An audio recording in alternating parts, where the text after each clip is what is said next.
Morning বন্ধুরা, সবাই কেমন আছো? আশা করি সবাই ভালো আছো আর আমিও খুব ভালো আছি। তো দেখো, এখন বাজে হলো 8:45 মতো। তো আমি একটু আগেই উঠলাম, উঠে ফ্রেশ হয়ে এই যে রেডি হয়ে নিয়েছি, এখন দোকানে যাব। আজকে একটু সকাল সকালই উঠলাম, যেহেতু সকাল সকাল দোকান খুলতে হবে, রং খেলা আছে। তো তার জন্যে রং খেলা শুরু হওয়ার আগেই সবাই মাল টাল কিনে নেবে, রান্না বান্না থাকবে যেহেতু। তো তার জন্যই ভাবলাম যে তাড়াতাড়ি করে দোকানটা খুলে নিই। তো চলো এখন দোকানে যাব, গিয়ে দোকানটা খুলে নেব। তারপরে তো রান্নাবান্নাও কমপ্লিট করে নিতে হবে তাড়াতাড়ি। তারপরে রং খেলা আছে আমাদের এখানে, বললাম তোমাদেরকে।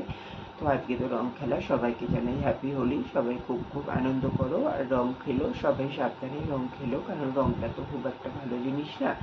চোখে টোকে লাগলে অনেক সময় সমস্যা হতে পারে, মুখের ভেতরে গেলে অনেক সময় সমস্যা হতে পারে। সবাই সাবধানে রং খেলো, ঠিক আছে? আর সবাই সাবধানে থেকো। তো চলো, আবার পরে দেখা করছি তোমাদের সাথে। এখন একটু কাজ করে নিই, ঠিক আছে? তো দেখো বন্ধুরা, এখন বাজে হলো 8:15 মতো। তো আমি এই যে রান্না করতে চলে এসেছিলাম। এখানে আমার ভাত হয়ে গেছে অলরেডি, ভাতটা উপর দিয়ে দিয়েছি। এদিকে পটল ভাজা হয়ে গেছে। তারপরে হলো তোমার এই যে এখন টমেটোর চাটনিটা বসালাম। তো টমেটোর চাটনিটা করব, তো তার জন্যই এখন টমেটোটাকে কষে নিয়ে মশলা দেওয়া হয়ে গেছে, সব কিছুই দেওয়া হয়ে গেছে। এবার হলো তোমার ওই যে চিনি দিলাম, দিয়ে এখন হলো ভালো করে নাড়িয়ে নিচ্ছি। চিনিটা গলে গেলেই নামিয়ে নেব, তাহলেই কমপ্লিট হয়ে যাবে। তো তারপরে দেখো, নামিয়ে নিয়েছি জার্নিটা নামিয়ে নিয়ে তারপরে চলে আসলাম। এখন ডালটা ফোড়ন দেবো, তার জন্যে মুসুরির ডাল যেহেতু ভাতের মধ্যে সিদ্ধ করে নিয়েছিলাম। তারপরে এখন হলো তোমার এই যে জিরে ফোড়ন দেবো। তো তার জন্য জিরেটা তেলের উপরে ভেজে নিলাম। এখন এই যে ডালটা দিয়ে দিচ্ছি, দিয়ে একটু হালকা নাড়িয়ে নেব, তার মধ্যে ফুটেও যাবে। তারপরে আমি ডালটা নামিয়ে নেব, তাহলে আমার এখানে মুসুরির ডালটাও কমপ্লিট হয়ে যাবে। এই যে এই অবধি রান্না অনেক তাড়াতাড়ি কমপ্লিট হয়ে গেছিলো। তারপরে অনেকক্ষণই ওয়েট করতে হয়েছিল বাবার জন্যে। বাবা যেহেতু বাজারে গেছিলো মাছ আনতে, তো ওর জন্যে নিয়ে আসলে তারপরে রান্না করতে হয়েছিল। ওর জন্য অনেকটা বেলা হয়েছিল, না এই রান্নাগুলো আমার 9টার মধ্যেই কমপ্লিট হয়ে গেছিলো। তো বাবা আসে তারপরে 10টা সাড়ে 10টার দিকে মাছ নিয়ে আসলো, তারপরেই মাছটা রান্না করেছিলাম। ওর জন্যই একটু দেরি হয়ে গেছিলো। তো দেখো, এদিকে কথা বলতে বলতে কিন্তু আমার ডালটা অলরেডি মানে কমপ্লিট হয়ে গেল। তো আমি এখন ডালটাকে নামিয়েও নিলাম। তো তারপরে এখন এই যে বাবা চলে এসেছে মাছ নিয়ে। তো মাছ ঝোল করব, তো তার জন্য মাছগুলো অলরেডি ভাজা হয়ে গেছে। তো তারপরে এখন মাছের ঝোল করব। তো তার জন্য একটু ভাবলাম যে ওই গামাখা গামাখা আদা রসুন দিয়ে হলো গরম মশলা দিয়ে করবো একটু কালিয়া মতো। তো তার জন্য এই যে পেঁয়াজ কুচিয়ে নিয়েছি, নিয়ে পেঁয়াজগুলো তেলের উপরে দিয়ে দিলাম, দিয়ে একটুখানি নুন দিলাম, যাতে তাড়াতাড়ি তাড়াতাড়ি পেঁয়াজটা ভেজে যায় তার জন্যে। দিয়ে নিয়ে তারপরে এখন এই যে একে একে আদা রসুনের পেস্ট, তারপরে নিত্যদিনের যেই মশলাগুলো থাকে, যেমন ধরো লবণ, হলুদ, তারপরে হলো তোমার ওই উম, লঙ্কার গুঁড়ো, তারপরে হলো তোমার এই যে এইরকম চিনি, এইরকম সব মশলাগুলোই আমি এখন এর মধ্যে অ্যাড করে নেব। তাহলে দিয়ে তারপরে হলো একটু ভালো করে কষাবো জল দিয়ে। আর একটু এই যে টমেটো সসও অ্যাড করেছিলাম, টমেটো ছিল ঘরে, বাট টমেটো আবার কাটতে হবে অনেকটা টাইম, তখনটা টাইমটা অনেকটা শর্ট ছিল। তো তার জন্যে আর এই যে এখানে জিরে গুঁড়োও অ্যাড করলাম, জিরে আর আলাদা করে বাটিনি, একেবারে জিরে গুঁড়োটাই দিয়ে দিয়েছিলাম। তো তার জন্যে এই দেখো এখানে দেওয়া হয়ে গেছে। এখন সব রকম মশলা দিয়ে একটু হালকা জল দেবো এর মধ্যে, দিয়ে মশলাটাকে ভালো করে কষিয়ে নেব। কষানো হয়ে গেলে তারপরে ওদিকে আলু কাটা হয়ে গেছে, আলুগুলোকে দেবো, দিয়ে আরেকটু ভালো করে কষিয়ে নিয়ে জল দিয়ে দেবো। তারপরে আর কি, তারপরে ফুটে গেলে মাছগুলো দিয়ে দেবো, আর লাস্টে নামানোর আগে একটু গরম মশলা ছড়িয়ে দেবো। তাহলেই কিন্তু আমার রান্নাটা পুরোপুরি কমপ্লিট হয়ে যাবে। ঠিক আছে? তো দেখো, এদিকে কষাতে কষাতে আমার ওইদিকে দোকানে অলরেডি লোক কাস্টমার এসে গেছিলো। তো আমি বললাম যে দাঁড়া, আমি যাচ্ছি। তো তার জন্য এই যে এখন মশলাতে হালকা জল দিয়ে দিদিকে বললাম তুই একটু নাড়, আমি এসে তারপরে জলটা অ্যাড করবো। তো তারপরে দেখো, এখন এখানে কিন্তু আমার মাছের ঝোলটা পুরোপুরি কমপ্লিট হয়ে গেছে। এটাই হচ্ছে মাছের ঝোলের ফাইনাল লুক। তো কেমন লাগছে সবাই অবশ্যই কমেন্ট করে জানিও। তারপরে দেখো, এখন এই যে বন্ধুরা দোকানে বানাচ্ছে হলো তোমার ওই যে ঘোল বানাবে, ওই যে সিদ্ধি যেটা বলে সেটা। তো তার জন্যেই সেটা বানানো হচ্ছে এখানে, যেহেতু সবাই মিলে খাওয়া হবে বন্ধুরা মিলে, তার জন্য। আর এই যে এখানে আছে গ্লাস। তো দেখো এই যে ডালকোটা দিয়ে এখানে সব কিছুই দেওয়া আছে, এখন ভালো করে মিক্সিং করা হচ্ছে। আর এইদিকে দেখো এই যে দোকানের সামনে এই যে এই বাড়িটা থেকেই সবাই খেলছে রং। তো আমি দোকানেই ছিলাম, তো তার জন্য তোমাদের সঙ্গে একটু শেয়ার করে দিলাম। আর এইখানেই আমাদের কিন্তু রাতেও পিকনিক হয়েছিল। আর এই যে যে ভানটা বানানো হয়েছে সেটাও কিন্তু এখানেই খাওয়া হয়েছিল সবাই মিলে। তো দেখো এখানে হচ্ছে হলো তোমার রং খেলাটা হচ্ছিল, তো তার জন্যই এই যে মানে আমি দোকানেই ছিলাম যেহেতু, তার জন্য তোমাদের এখানে থেকে শেয়ার করে দিলাম। আর এই যে এখানে কিন্তু বক্সে গানও চলছিল, এবার যেহেতু কপিরাইট চলে আসবে ওর জন্য আমি আর হচ্ছে হলো তোমার মানে দিতে পারছি না, তো ওর জন্য হচ্ছে হলো তোমার এই যে ভয়েস ওভার দিতে হচ্ছে আমাকে। তো দেখো এখানে রং খেলা চলছে অলরেডি, তারপরে এখানে নাচ। দেখো বন্ধুরা এখন বাজে হচ্ছে হলো তোমার 2:10 মতো, তো অনেকক্ষণ বাদেই তোমাদের সামনে আসলাম।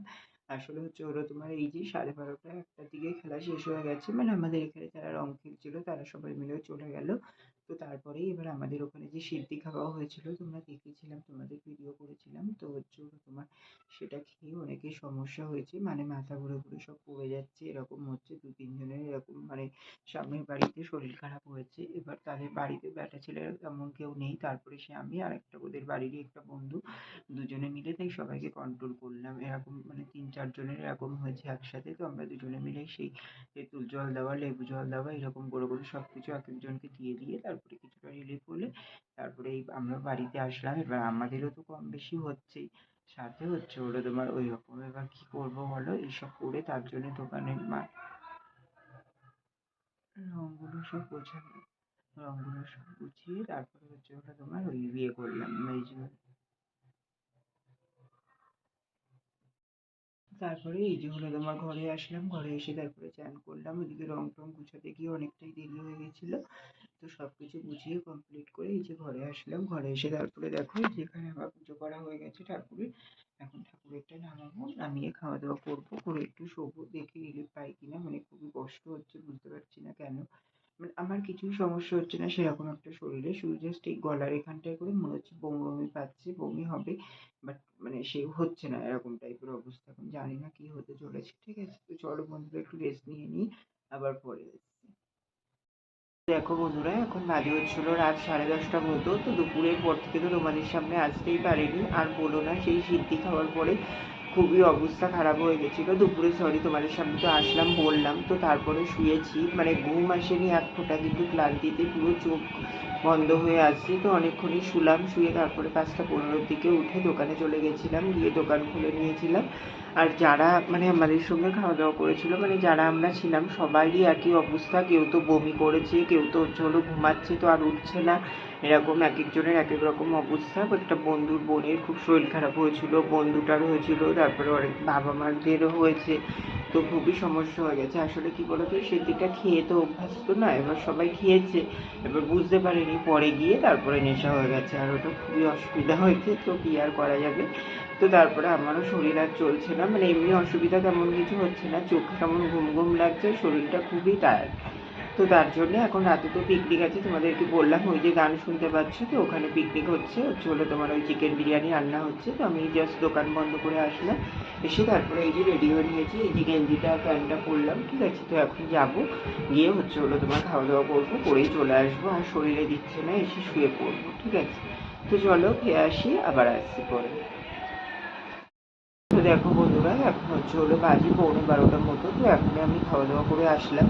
আসলে ওখানে যেহেতু কেউই ছিল না, তোমাদেরকে তো বললাম যে সবাই অসুস্থ হয়ে গেছিলো, ওর জন্য হচ্ছে হলো তোমার 1-2 জনই ভালো ছিল, তো যে রান্না করেছিল সেই ভালো ছিল, ওর জন্যতে সে একা গুছিয়ে সব কিছু রান্না করতে একটু বেলাই হয়ে মানে রাত হয়ে যায়, তো তার জন্যে ভাই নামবালো বিরিয়ানি, আমি যখন গেলাম তখন দম দিচ্ছিল, তো তারপরে নামালো ওই 11টার দিকে, তারপরেই হচ্ছে হলো গিয়েই তো বসা যায় না, অনেক বাচ্চা কাচ্চারা ছিল, তো তাদেরকে খাইয়ে দেওয়া হলো, তারপরে যারা একদম অসুস্থ খেতে মানে তাড়াতাড়ি করে খেতে দিতে হবে তাদেরকে সব দিয়ে দেওয়া হলো, বসিয়ে দেওয়া হলো, তারা উঠে গেল, তারপরে আমরা খেলাম। তো বিরিয়ানিটা ভালোই হয়েছিল, চিকেন বিরিয়ানি করেছিল, আর ওই যেই কাকুটা বানিয়েছে ওই কাকুটা তো আরবে থাকে, হচ্ছে হলো তো উনি হচ্ছে একজন শেফ, তো তার জন্য উনিই বানায় এরকম পিকনিকের খাবারগুলো। আর এতগুলো লোকের যেহেতু প্রায় আমরা 30-40 জন মতন ছিলাম, তো তার জন্যই তো বিরিয়ানিটা খেয়ে দিয়ে এই যে হলো, তারপরে এখন আসলাম ঘরে। এখন হচ্ছে হলো তোমার বিছানাটা করবো, করে হাত মুখ ধুয়ে ফ্রেশ হয়ে শুয়ে পড়বো। শরীরে আর দিচ্ছে না, খুবই শরীর খারাপ লাগছে, একদম মানে শরীরে কোনো জোরই পাচ্ছি না। ঠিক আছে, তো আজকের ব্লগটা আমার বেশি বড় করছি না, এখানেই শেষ করে দিচ্ছি। আবার দেখা হচ্ছে কাল সকালে একটি নতুন ব্লগের সঙ্গে। ততক্ষণের জন্য তোমরা সবাই খুব ভালো থেকো, সুস্থ থেকো। আর আমার ভিডিও যদি ভালো লেগে থাকে অবশ্যই লাইক কমেন্ট শেয়ার করে দিও, সাবস্ক্রাইব করতে ভুলো না কিন্তু। তো চলো বন্ধুরা, টাটা, গুড নাইট।